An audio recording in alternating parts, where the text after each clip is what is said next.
A scar that doesn't bleed, leaves no visible marks, but lives beneath the skin like a shadow that never quite fades away. It's the wound of those who grew up too fast. Children who learned, before they even understood the meaning of the words, that childhood was a privilege, a luxury they couldn't afford to have. Those who held homes together while crumbling apart inside. Who calmed emotional storms they couldn't begin to comprehend. Who became pillars for entire families before they even knew their own bones were still fragile. To the outside world they seem strong, mature, unshakable. But inside, their bodies still carry the weight of years that should never have been theirs. And this silent pain, this pain follows them into adulthood like an echo that won't be silenced. Psychologists have a name for this: parentification. It's when a child becomes the caregiver, the mediator, the emotional support, the problem solver. Everything except what they should actually be: a child.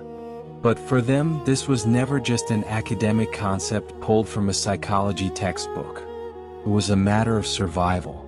They were the ones who noticed when the fridge was empty before anyone else even complained. They who sensed tension in the air like an invisible barometer before voices started to rise. They who knew instinctively when to stay silent, when to step in, when to simply disappear. They learned to soothe the adults who should have been soothing them. They learned to swallow their own tears because there was always someone who needed it more. And in that forced silence, a belief took root, subtle but devastating. My needs don't matter. My wants are a burden. That conviction follows them into adulthood like a whisper that never goes quiet. Picture an ordinary house. It doesn't have to be a house of horrors with screams echoing off the walls. No obvious signs of abuse, no marks that would catch anyone's attention. It's just a house where responsibilities piled up like dust in forgotten corners. The mother exhausted from work, drowning in worries she can't put into words. The father lost in his own silent demons, physically present but absent in every other way, just trying to keep the family financially afloat. The younger siblings crying out for attention, for care, for someone to truly see them. And right in the middle of it all, you, the middle child, or the oldest, or maybe just the one who got it. You were the one making dinner when no one else could get out of bed. You were the one mediating the whispered arguments in the kitchen at midnight, heart pounding, hands trembling. You were the one listening to mom's confessions about overdue bills, about the fear of not being able to provide. You were the one absorbing dad's fears about an uncertain future he didn't know how to face.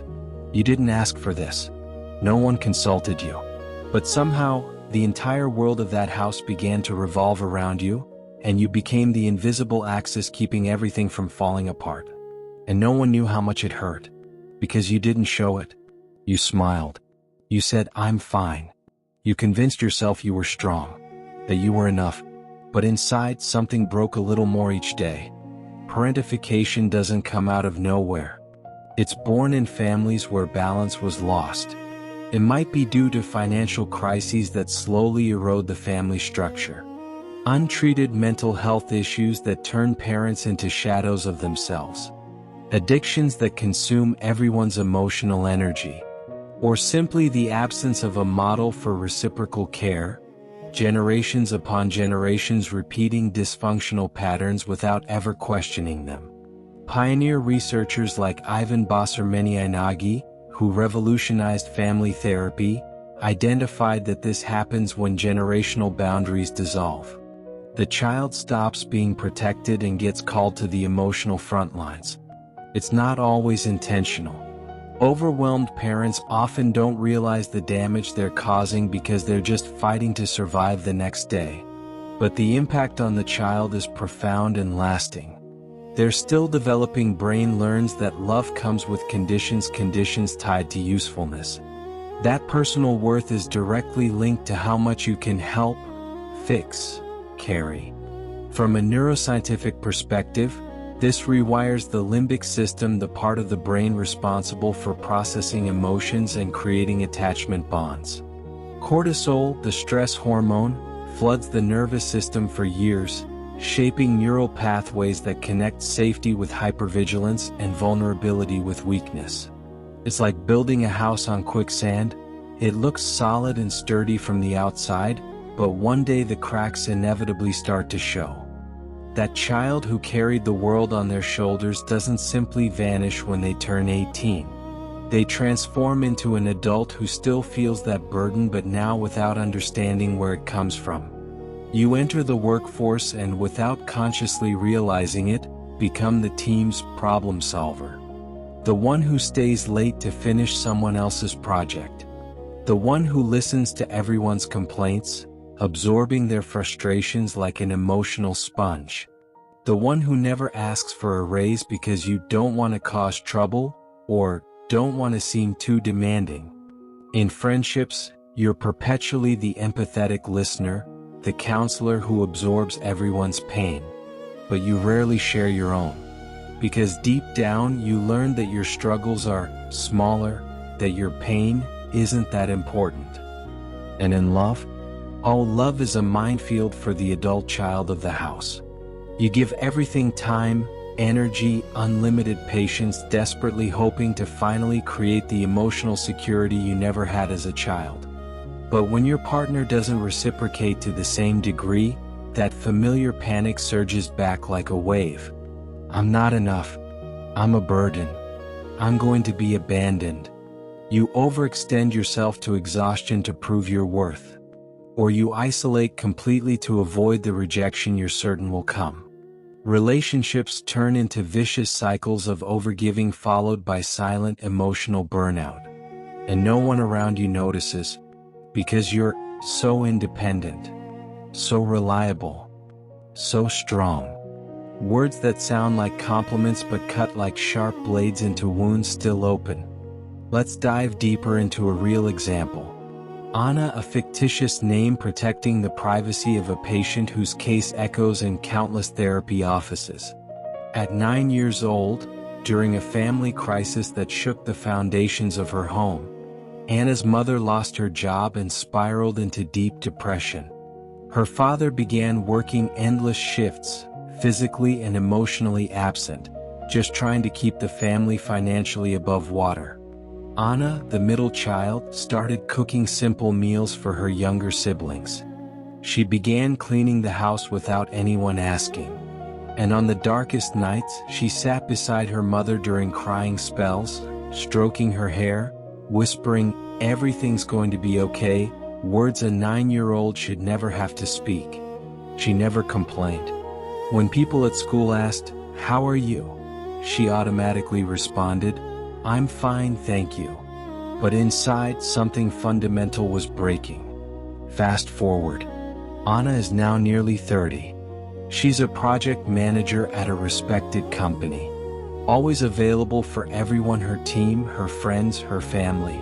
She cancels vacations planned months in advance to help at home whenever any problem arises. She panics when someone raises their voice in a meeting, because confrontation still means peace is in danger. In therapy, after months of deep work, Anna finally managed to verbalize the core wound. If I stop helping, if I stop solving everyone's problems, who am I? What's left of me? That's the invisible wound, her identity completely fused with the role of caregiver. Clinical psychology research shows that people who experience severe parentification in childhood report significantly higher rates of chronic burnout, generalized anxiety, and depression in adulthood. Anna isn't an isolated case. It's a silent pattern repeating itself in millions of homes, without anyone noticing until the wound becomes unbearable. But why does this pain persist for so long? Why doesn't it simply fade with time?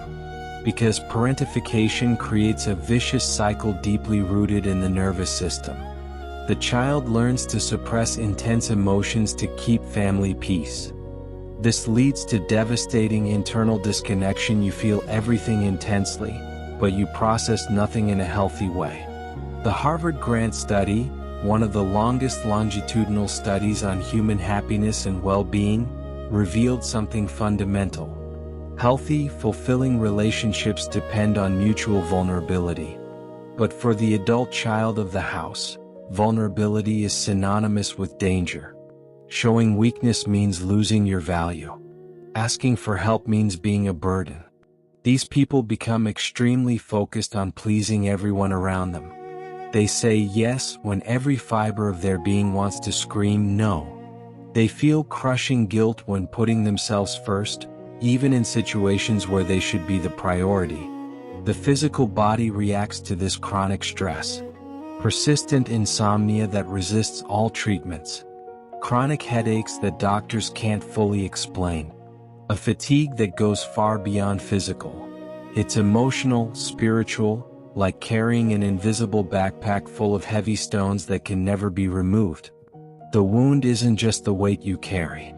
It's the devastating loneliness of carrying it completely alone, without anyone around you even realizing it exists. Let's bring this into concrete daily life, into the everyday reality of those living with this wound. You wake up in the morning and the first thing you do before even getting out of bed is check the family WhatsApp group. Is mom okay? Does my brother need anything? Is there any crisis I need to manage? This happens before breakfast, before you've even thought about your own needs. At work, you get promoted for being extremely reliable and always available. But inside, this praise rings completely hollow, because it comes from the exact same force that's slowly destroying you. You think about going to therapy, but you always find a reason to postpone. It's not that bad. Other people have it worse. I can handle this on my own. Minimizing your own pain, exactly as you learned to do in childhood. At social events, you're the one who livens everyone up, who makes people laugh, who ensures everyone's comfortable. But you return home absolutely exhausted, asking yourself, why do I feel invisible even when I'm surrounded by people? That's the cruel and devastating irony. You become hypervisible to everyone around you but completely invisible to yourself. Recent studies in family psychology document that people who assumed parental roles in childhood have significantly higher likelihood of experiencing parental burnout when they start their own families. Unconsciously repeating the cycle with their own children, without intention but with equally painful consequences. But there's genuine hope in this awareness. Recognizing the wound, naming it, understanding it, that's the first fundamental step toward finally healing it. Let's return to love, because for the adult child of the house, romantic love is the most fertile ground for these wounds to emerge devastatingly. And also the ground where the deepest healing can happen. You love intensely, giving without any measure, because you learned from childhood that to love is to serve, to sacrifice yourself, to disappear. But when you receive genuine love back, you feel profoundly uncomfortable. I don't deserve this. This can't be real. They'll figure out who I really am and leave. Relationships become unbalanced emotional transactions. You give to gain approval and feel safe, but you never truly feel worthy. Therapists report cases of patients in their 30s who systematically sabotage healthy relationships out of fear of being too much or too heavy. They choose emotionally unavailable or troubled partners because it's familiar, it's the savior role they've known since childhood. Healing this pattern begins with fundamental and painful relearning. Love is not a debt you need to pay. It's balance. It's reciprocity. It's mutual safety. Attachment-focused therapies like emotion-focused therapy help rewrite deeply ingrained internal narratives. I deserve to be cared for unconditionally. My needs are legitimate. I can be vulnerable without being abandoned.